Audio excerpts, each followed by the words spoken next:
Baik, Bapak Ibu, ini saya ringkaskan dari yang mungkin Bapak Ibu sudah pernah peroleh. Jadi ini gambaran tentang asesmen nasional ya Bapak Ibu. Jadi asesmen nasional ini adalah dirancang untuk memantau ya, mengevaluasi. Tadi saya sempat bergabung sebelum ini dan saya melihat yang Bapak Ibu ingin ketahui sebagian besar itu kan sebenarnya apa sih AKM itu. Nah, AKM ini adalah bagian dari asesmen nasional ya Bapak Ibu ya. Jadi bagian dari asesmen nasional yang mengukur literasi membaca dan numerasi. Numerasi ini adalah literasi matematika. Nah, jadi ini gambaran Bapak Ibu. Jadi AKM ini adalah salah satu komponen dalam asesmen nasional yang mengukur hasil belajar siswa atau hasil belajar yang kognitif ya. Selain itu kita juga ada yang non kognitif, dalam hal ini yang diukur dengan survei karakter. Tapi dalam kesempatan ini kita banyak mengupas tentang AKM. Nah, jadi Bapak Ibu perhatikan bahwa tujuannya adalah mengevaluasi atau menilai mutu pendidikan secara keseluruhan. Jadi AKM ini hanya salah satu komponen saja. Dan seperti Bu Bapak ketahui, tidak seluruh siswa ya, hanya sebagian siswa dan juga tidak siswa di kelas akhir jenjang ya. Jadi bukan seperti UN yang di kelas 9, kelas 12, tetapi justru di tengah ya, sebelum mereka lulus. Jadi dan bedanya juga dengan ujian nasional atau USBN, ini adalah bersifat sampel. Jadi di kelas 5, kelas 8, dan di kelas 11 ya. Ini jadi berbeda sekali. Nah, kemudian karena ini tujuannya untuk mutu Bapak Ibu, bukan untuk mengukur capaian individual siswa ya. Jadi ini sesuatu yang berbeda. Barangkali ini yang perlu saya tekankan. Jadi sebagian Bapak Ibu di lapangan masih menganggap bahwa AKM itu adalah pengganti ujian nasional ya. Jadi yang dimaksud pengganti sini adalah kebijakannya itu diganti ya. Kebijakannya diganti. Jadi bukan dalam arti ujiannya itu diganti dengan AKM, tetapi kebijakan ujian nasional itu diganti dengan kebijakan asesmen nasional. Nah, salah satu komponennya adalah AKM. Jadi AKM ini Bapak Ibu bukan materi ujian, tapi salah satu komponen dari assessment ya. Jadi ini mungkin bisa membedakan tujuannya ini bukan ujian tetapi assessment ya. Jadi nanti Bapak Ibu meskipun siswa mengerjakan AKM, tetapi siswa tidak diberikan hasilnya secara individual. Jadi nanti tidak ada laporan atau raport siswa tentang AKM. Ya. Laporannya itu adalah dalam bentuk rapor pada tingkat satuan pendidikan. Jadi nanti sekolah atau satuan pendidikan akan menerima rapor tentang AKM, tentang dari hasil survei karakter dan survei lingkungan belajar. Nah, jadi ini yang mungkin perlu dipahami, meskipun siswa ikut, tetapi tidak ada laporan si A, Ani, si Budi, si Cinta, segala macam ya. Jadi hanya laporan satuan pendidikan. Ya. Nah, untuk yang lain, Bapak Ibu, mungkin sebagian Bapak Ibu juga ketahui, peserta asesmen nasional tidak hanya siswa, tetapi juga guru dan kepala sekolah. Hanya mengerjakan untuk survei lingkungan belajar dalam bentuk kuesioner.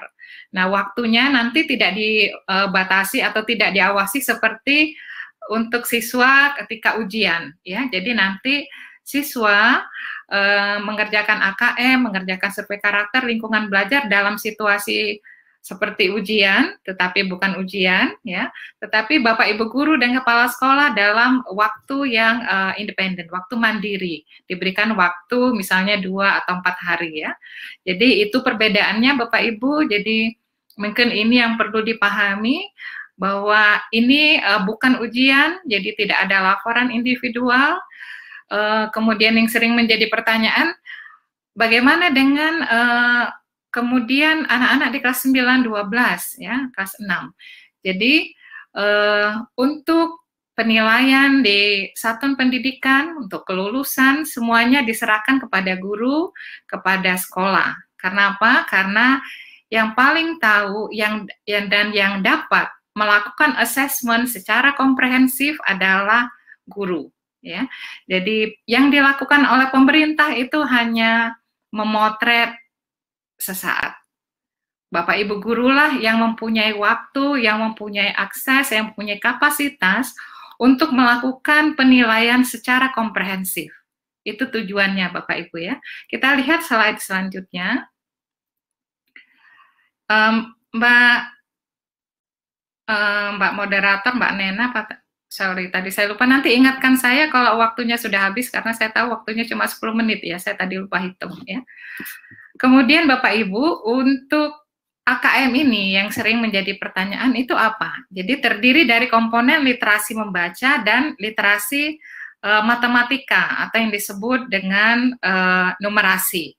Nah, untuk literasi ini, Bapak Ibu, dua komponen ini adalah yang dipandang penting yang mempengaruhi penguasaan pada bidang ilmu lainnya.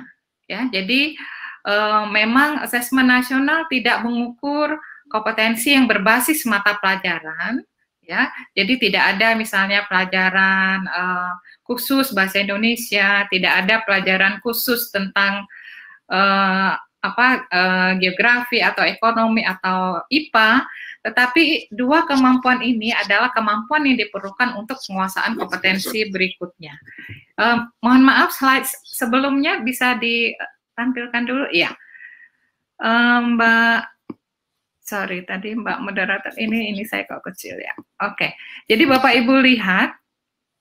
Oke, Mbak Sarah namanya. Oke, Bapak Ibu lihat, jadi dari segi bentuk soal AKM ini berbeda ya. Jadi seperti Bapak Ibu mungkin sudah ketahui atau kalau belum saya sampaikan sekarang bahwa AKM ini sepenuhnya menggunakan komputer. Bisa menggunakan secara online, fully daring, bisa juga semi online ya. Nah, dengan bahwa AKM dilakukan secara komputer, berbasis komputer, maka memungkinkan kita menggunakan berbagai bentuk soal. Jadi bentuk soalnya ada pilihan ganda, seperti yang selama ini Bapak Ibu kenal. Ada juga pilihan ganda kompleks, jawabannya lebih dari satu. Ada menjodohkan isian singkat dan esai. Ya. Jadi ini berbagai bentuk soal, mudah-mudahan sesuai dengan kompetensi yang diukur. Dan kemudian Bapak Ibu perhatikan, ini juga keunggulan yang ini tidak dapat kita kerjakan ketika kita masih menggunakan kertas. Bapak Ibu bayangkan berapa penggandaan yang perlu dilakukan kalau kita menggunakan berbagai bentuk soal ya. Dan kemudian dari segi komponennya Bapak Ibu, di UN juga sudah kita kenal adanya level kognitif ya. Jadi ada level 1, level 2, level 3, AKM juga sama. Tetapi secara spesifik kami bedakan untuk literasi membaca level 1-nya itu yang lebih rendah adalah menemukan informasi, jadi eksplisit. Kemudian dituntut yang lebih agak tinggi interpretasi dan integrasi, kemudian evaluasi dan refleksi. Ya.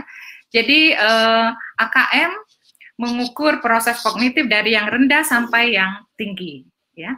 Nah, kemudian dari segi jenis kontennya terbagi dari informasi sastra dan juga ada konteks, personal, sosial budaya, saintifik. Nah, ini semua untuk apa Bapak Ibu? Ini semua adalah dalam rangka menyiapkan anak-anak supaya ketika membaca itu bukan hanya sekedar, jadi literasi itu bukan hanya sekedar membaca ya, tetapi di situ sebenarnya sebagai juga proses alat berpikir atau proses berpikir ya. Jadi di situ dikembangkan proses berpikir kritis atau mungkin secara umum kita sebut berpikir tingkat tinggi ya. Jadi ini dimunculkan supaya soal-soal tersebut tidak hanya yang level rendah saja tetapi ada level tinggi.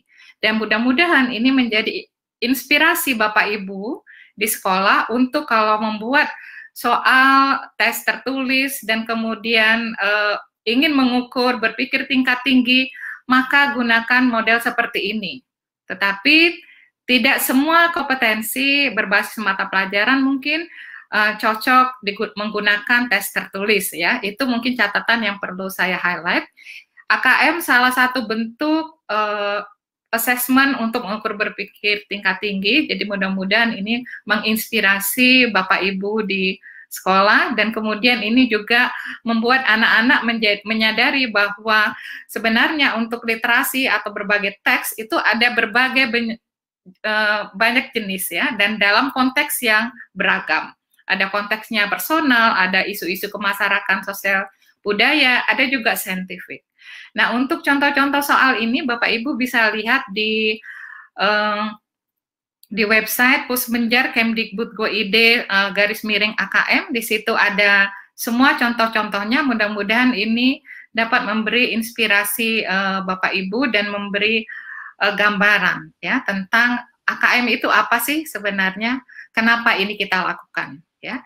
Jadi mudah-mudahan ini memberi gambaran kepada Bapak Ibu dan mengurangi penasaran Bapak Ibu. Saya rasa mungkin demikian Mbak Sarah, terima kasih banyak atas waktunya. Sekarang sudah bersama saya ada Bapak Buki dan juga Ibu Asri. Saya akan mencoba menyampaikan pertanyaan yang sudah dikirimkan oleh Bapak Ibu guru yang menonton acara pagi ini. Bagaimana proses AKM diterapkan dalam proses pembelajaran dan mengapa hanya beberapa siswa yang menjadi tolak ukur, dan bagaimana hasil akhir yang akan dicapai? Pertanyaan ini dikirimkan oleh Ibu Fatma dari SMA 3 Biak. Saya persilahkan terlebih dahulu untuk Ibu Asri menjawab pertanyaan ini dan dilanjutkan dengan Bapak Buki. Silakan Ibu. Terima kasih Mbak Sarah. Ya, bagaimana proses AKM? Oke. Proses AKM. Ya, jadi Bu Fatma dan Bapak Ibu semua, ini karena tadi tujuannya AKM ini kan bagian dari asesmen nasional, yang tujuannya adalah evaluasi. Karena untuk evaluasi, maka memang tidak semua siswa, ya, jadi hanya sampel saja. Nah, mungkin pertanyaan Bapak Ibu, kemudian bagaimana dengan siswa lain yang tidak ikut AKM yang sebagai sampel ya. Jadi untuk itu Bapak Ibu Kemdikbud juga menyiapkan yang kita sebut AKM kelas. Jadi nanti ada instrumen yang akan diberikan kepada Bapak Ibu dapat menggunakan di kelas sehingga Bapak Ibu dapat mengakses semua siswa Bapak Ibu. Sehingga nanti kemudian Bapak Ibu menjadi tahu ini siswa saya bagaimana literasi dan numerasinya ya. Jadi jadi ini kalau kita sebut ini AKM nasional hanya untuk sebagian siswa sampel, tetapi ada AKM kelas yang Bapak Ibu bisa gunakan untuk seluruh siswa ya. Dan kemudian hasil akhirnya nanti tadi saya sudah sampaikan berupa laporan rapor. Kalau secara umum mungkin dapat kami sampaikan, ini Mas Bukit nanti marah sama saya nih, kalau semuanya diceritakan nanti kemudian nggak ada yang mau belajar lagi ya. Tapi secara umum Bapak Ibu nanti ada level kompetensi ya, jadi nanti ada level literasinya, ada level numerasinya bagaimana untuk yang AKM nasional ya. Jadi misalnya literasi membaca di sekolah A mungkin sebagian besar kok masih level rendah. Jadi berarti apa yang harus dilakukan ya. Nah, itu jadi kira-kira pelaporannya mungkin Bu Fatma. Saya rasa baik, itu sudah menjawab. Terima kasih. Ya. Baik, mungkin Bapak Buki ingin menambahkan, ada yang ingin ditambahkan ya. Mungkin? Oke, terima kasih. Jadi teman-teman, di penelitian itu ada dua, setidaknya ada dua metode ya. Ada namanya survei, ada namanya sensus. Beberapa itu memang perlu sensus, tetapi banyak hal itu cukup dengan survei, itu sudah bisa menggambarkan kenyataan yang mau diintervensi. Jadi untuk AKM ini, untuk asesmen nasional ini, memang metode yang dipakai adalah survei. sehingga menggunakan sampling dengan cara-cara tertentu yang itu ada di tangan teman-teman Musbenjar, sehingga dengan teknik sampling itu cukup beberapa siswa yang menjadi sampel dan itu bisa menjadi tolok ukur, karena yang menjadi tolok ukur itu yang diukur itu bukan siswanya sebenarnya kan, yang diukur sebenarnya adalah praktek pembelajarannya. Nah, praktek pembelajarannya itu tidak perlu dengan sensus karena kita nggak menilai siswa, kecuali kalau kita menilai siswa di asesmen seperti di ujian nasional, ya memang itu harus sensus. Tapi karena ini kan tujuannya bukan untuk mengukur individu siswanya, tapi untuk melihat, memotret praktek pembelajarannya, sehingga dengan cara survei itu sudah bisa tercapai tanpa membebani. Jadi karena harapannya juga asesmen nasional ini tidak membebani murid. Jadi jangan sampai asesmen nasional ini malah justru menjadi beban buat murid. Enggak, Bapak Ibu sekalian. Jadi tetap dengan kondisi apa adanya itu akan jadi lebih baik dibandingkan kalau di drill sekarang. Itu malah justru akan bukan hanya merugikan murid tapi juga merugikan rekan-rekan guru dan sekolah itu sendiri. Baik, terima kasih Bapak Buki. Semoga jawaban dari kedua narasumber bisa menjawab pertanyaan dari Ibu Fatma. Bisa ditampilkan untuk pertanyaan selanjutnya. Saya persilakan untuk panitia. Ini banyak sekali antusiasmenya. Saya akan coba bacakan pertanyaan dari Ibu Nares Parasati. Apabila tidak ada laporan dalam bentuk nilai, bagaimana guru menjelaskan kepada orang tua pendekatan seperti apa yang sudah disiapkan pemerintah untuk mengenalkan AKM ini kepada orang tua? Mungkin bisa dari Bapak Buki dulu, kalau tadi dari Ibu Asri, sekarang dari Bapak Buki, monggo saya persilakan. Iya, ya pertanyaannya kan kembali lagi, ini masih persepsinya kan masih seolah-olah AKM itu atau asesmen nasional itu menghasilkan rapot murid yang kemudian dilaporkan pada orang tua siswa. Padahal kan sudah berulang-ulang tadi disebutkan juga oleh Bu Asri bahwa AN, AKM itu sebenarnya adalah untuk memotret kualitas pembelajaran di sebuah sekolah. Jadi yang paling punya kepentingan dengan AKM dan AN justru adalah rekan-rekan guru maupun sekolah. Sehingga dengan potret tersebut kita bisa melakukan perbaikan mutu pembelajaran. Nah, sementara untuk laporan pada orang tua, termasuk untuk kelulusan siswa itu kan malah sudah dikembalikan jadi otoritasnya guru dan sekolah. Jadi jangan dicampur adukan antara kelulusan siswa dengan AN dan AKM. Baik, mungkin Ibu Asri mau menambahkan apa yang sudah dijawab Bapak Buki? Ya, tadi Mas Bufik sudah menjawab. Mungkin yang Bapak Ibu guru dan orang tua barangkali mungkin bisa meluangkan waktu mungkin untuk membaca atau mendengarkan video atau melihat video penjelasan tentang asesmen nasional dan AKM sehingga bisa menjadi lebih jelas lagi ya. Jadi pendekatan apa yang disiapkan pemerintah untuk mengenalkan AKM, ya kami menyiapkan bahan-bahan sosialisasi baik dalam bentuk infografis, video maupun dalam bentuk narasi di buku. Jadi itu sudah lengkap. Itu tidak akan ada gunanya kalau tidak dilihat, tidak dibaca. Jadi nanti tetap aja pertanyaannya sama, kami menjawabnya tetap sama gitu ya. Jadi kalau videonya itu cuma 3-4 menit ya, jadi itu mungkin bisa menjelaskan. Tetapi ini memang suatu hal yang berbeda, ini paradigma yang berbeda, jadi kami pahami juga. Jadi kalau siswa dinilai, kemudian siswa ikut assessment, kok nggak ada nilainya ya. Ini kalau dibayangkan kalau Bapak Ibu, ya mungkin sebagian Bapak Ibu guru yang pernah siswanya ikut sebagai sampel atau responden dalam studi PISA, studi internasional yang kita ikuti itu seperti itu.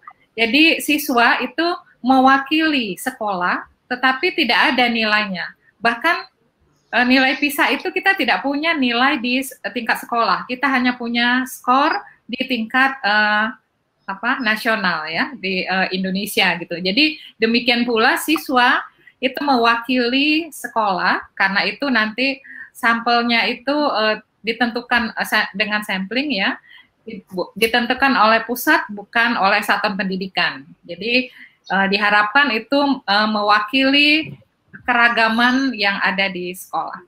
Terima kasih.